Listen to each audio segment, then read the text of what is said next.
With the DLC just around the corner, I expect Elden Ring to have an influx of new and returning players. So here's a breakdown of the main gameplay mechanics the game doesn't really explain. Whether you've just picked up the game or are a seasoned veteran, I'm confident you can take away something of value from this video. We'll go from the very basics all the way up to the really advanced mechanics used by hitless runners. I've divided the video into sections so you can go back and forth as you please. Without further ado, let's begin.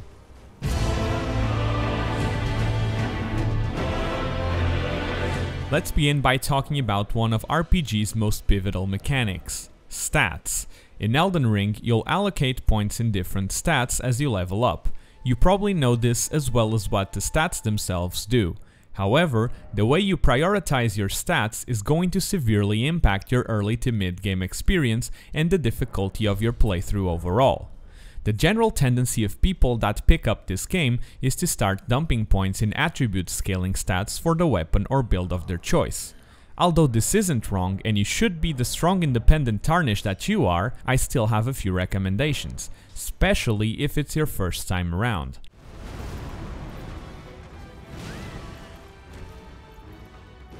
The most important stat for any build is going to be Vigor.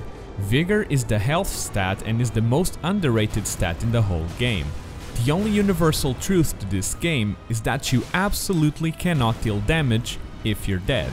So I urge you to look at this stat as a damage boosting stat, because you'd need HP to deal damage, to make trades, and to make mistakes. Practically speaking, your HP stat and the amount of Crimson Flasks you have determines the number of mistakes you're allowed to make before being returned to the Grace. So, my advice when leveling up is very simple. Allocate the minimum required stats to use a weapon or spell you want, and then dump the rest of the stats in Vigor. Try to go for a 7:30 ratio, where 70% of your early level ups should go to Vigor.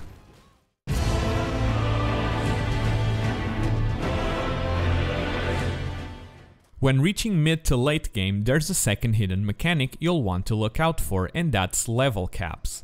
Every stat has 2 to 4 cutoff points, where every level invested in them will get you diminishing returns in that stat.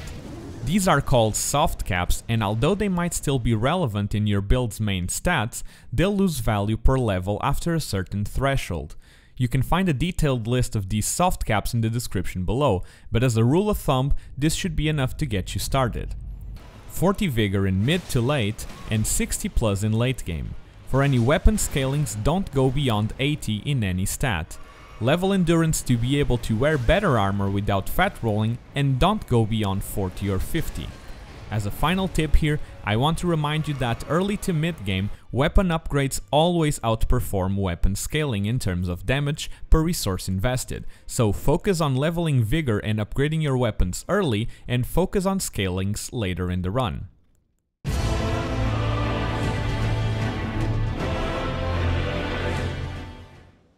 You can two-hand the weapon by pressing triangle plus R1 or L1.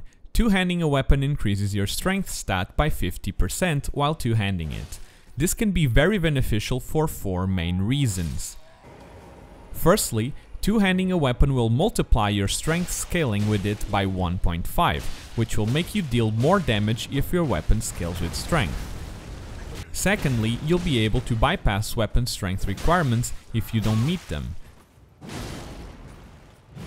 To know if you can wield a certain weapon without meeting its strength requirements, you can multiply your strength stat by 1.5.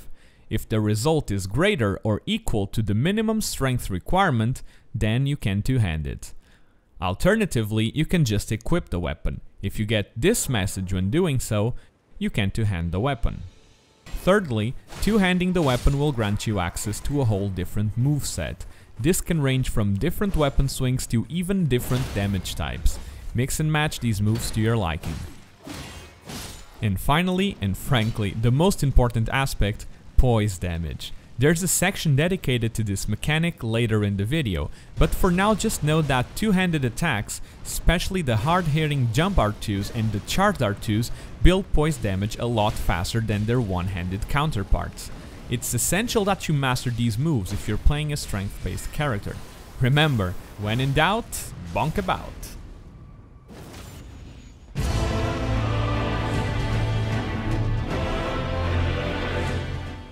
Power stancing was a mechanic first introduced in Dark Souls 2, and it's now back and better than ever.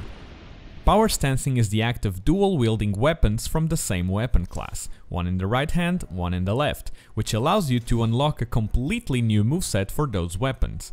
This is generally a riskier strategy as you'll be sacrificing defense, however, it is very rewarding as your damage output will dramatically increase. So here's how you do it. First, you need to have two weapons in the same weapon class. You can check this in the Equipment tab under the weapon class name. Alternatively, weapon classes are divided with these gray bars as you see here. Any two melee weapons within these sections belong in the same weapon class and therefore are power stanceable, if that's even a word. While in power stance, your right hand weapon retains its one-handed moveset and its Ash of War, while the left hand attacks transform into a power stance combo. On faster weapons, you'll inflict a flurry of attacks, which is perfect for quickly proccing status effects on your opponent. You can even proc multiple effects simultaneously if you have different status effects in the right and left hand weapons. Additionally, you also get a new jumping attack by pressing jump plus L1. I've done some testing with this, and if both weapons are at the same level, this jump attack will almost always outperform every other attack. Even jump and charge two-handed R2s, which is bananas if you ask me. Have fun being a complete menace in the lands between.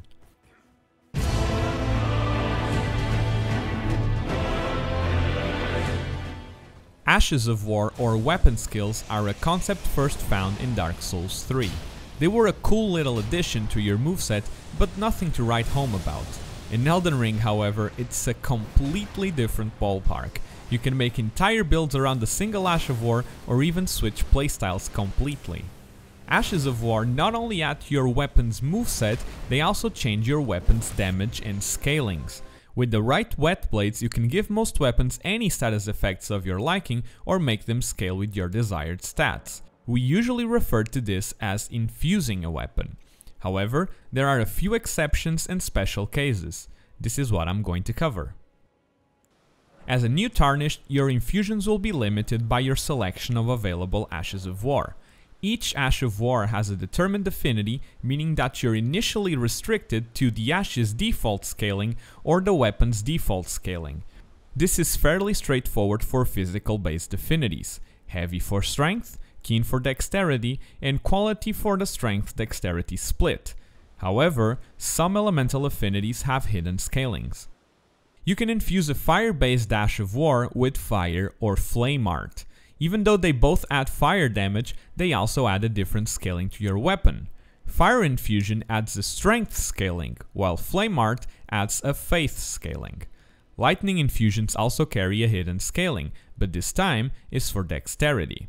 Also note that these affinities, and for that matter all elemental and status affinities, don't allow you to buff your weapon. So, depending on your build, you're often better off with a physical infusion and then an elemental buff on top, be it in form of a spell or a grease. Another tip is weapons with native status effects can be infused with other status effects, making them build up both status effects at the same time. A combination I personally love is using fast weapons with native bleed buildup like the hook claws and infusing them with cold, so that they deal both bleed and frost at the same time. Another favorite of mine is rot weapons infused with poison. The combinations are endless, just get out there and start experimenting.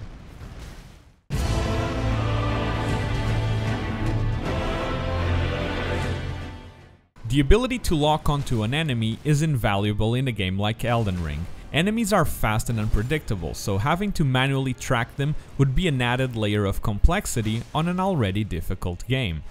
The developers knew this, and so they designed the game assuming that you're going to use the lock-on feature more often than not. In essence, this means that the boss's movements and tracking to the player is dependent on whether you're locked onto the enemy or not. You'll often see challenge runners play with this mechanic, briefly unlocking during certain windups or animations, making the boss completely whiff an attack which would certainly hit you were you locked on. Most notably, the last section of the infamous Malenia's waterfowl dance can be completely avoided by just releasing the lock-on at the right time. It's probably one of the hardest mechanics to master, so don't feel discouraged if you don't get it at first.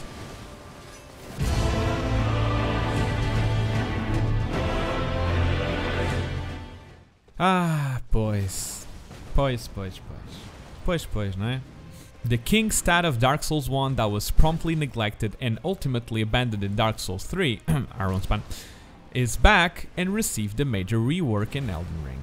Aside from the player's own Poise status, which is functionally the same as it was in previous games, now every enemy and boss in the game also has a hidden Poise bar.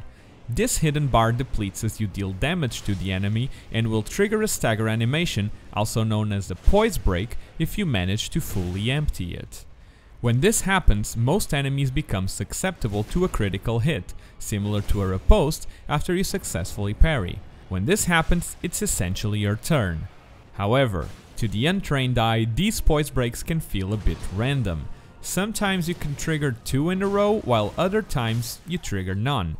If you watch my streams, which you should by the way, you'll realize that before connecting an attack, I will often say something like, "I'm going to stagger," or "Poise break next," or something along these lines. And you'd be like, "There are consequences." Poise breaking. Why? How do you know? How do you know? To be able to make these judgments, there are 3 things you need to know: how Poise works, how much Poise an enemy has, and how much Poise damage does my weapon do. Firstly, enemy Poise works similarly to the posture system found in Sekiro. While you're dealing damage, you build up posture on your enemy, and after a while, the enemy begins recovering that same posture. However, it's a bit different in Elden Ring. In Elden Ring, there's a bigger delay between the moment you stop hitting the enemy and the moment its Poise starts to regenerate, being that the trade-off is that it regenerates very quickly as opposed to posture in Sekiro, which gradually refills. So naturally, the question becomes, how do I know if the enemy's Poise has started to regenerate? And for this, I'd like to introduce you to a concept I definitely made up myself, but that I strongly believe will be very useful to you: the Margit Scale. Margit is one of the first bosses you'll encounter in Elden Ring and probably the one you'll be most acquainted with, so he'll be our baseline.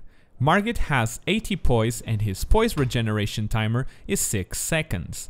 What this means is that you can stagger Margit after dealing 80 Poise damage, given that time between hits does not exceed 6 seconds. And this is valid for any form of damage that you deal directly to the enemy. Poison or rot ticks are excluded. If you take longer than 6 seconds between hits, his Poise will regenerate and you will have to start over. So, how do I use this scale? Simple. If the enemy is larger than Margit, then it will probably have more Poise but also have a longer timer, meaning that you need to deal more Poise damage to stagger it, but you will have more time in between hits. If the enemy is smaller than Margit, then it's the other way around. It will need less Poise damage to be staggered, but its Poise will regenerate faster. Use this as a rule of thumb, but take notice that some exceptions apply. Let's put this theory into action. For this demonstration, I'm using a mod which allows me to see the enemy's Poise bar and the skill Square Off, which comes with most straight swords and does a nice round 40 Poise damage per heavy hit. So, in this scenario, if I land 2 of these attacks within 6 seconds, I should be able to stagger Margit and do a critical hit. Tadam! Now let's say I'm fighting a tree spirit, which is considerably larger than Margit. I would need more than 2 square off hits to stagger it. Let's test it out.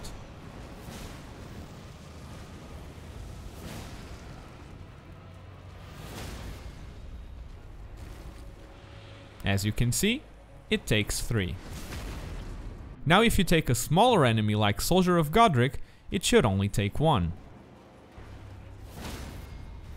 Et voila! I'm using Square Off as an example, but any high Poise attacks are invaluable to trigger Poise breaks and take control of the fight. Other notable attacks that you should definitely try to use in your fights are two-handed charged R2s, jump R2s, guard counters, and power stancing moves. Even though these moves are riskier, mastering them allows you to find bigger openings or to pretty much stun lock your opponents like you see me do here to Margit. And once again, the bigger the weapon looks, the more poise damage it probably does. What can I say? Bigger is better, at least if you intend to go to Bonktown. You can find detailed information for every enemy and weapon poise, as well as other stats in the description below. As bonus tips, don't forget you can use fast attacks or tools, like throwing knives, to keep the enemy's poise from regenerating with minimal risk, and that poise breaking during phase transitions will often not work and reset the enemy's poise. Bonk away!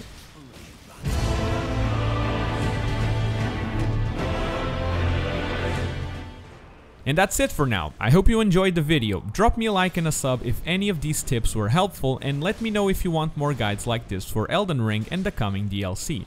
If you need help with specific bosses, I also have guides in shorts format in my channel, so feel free to check them out. Thank you for watching, and I'll see you in the DLC. Bye!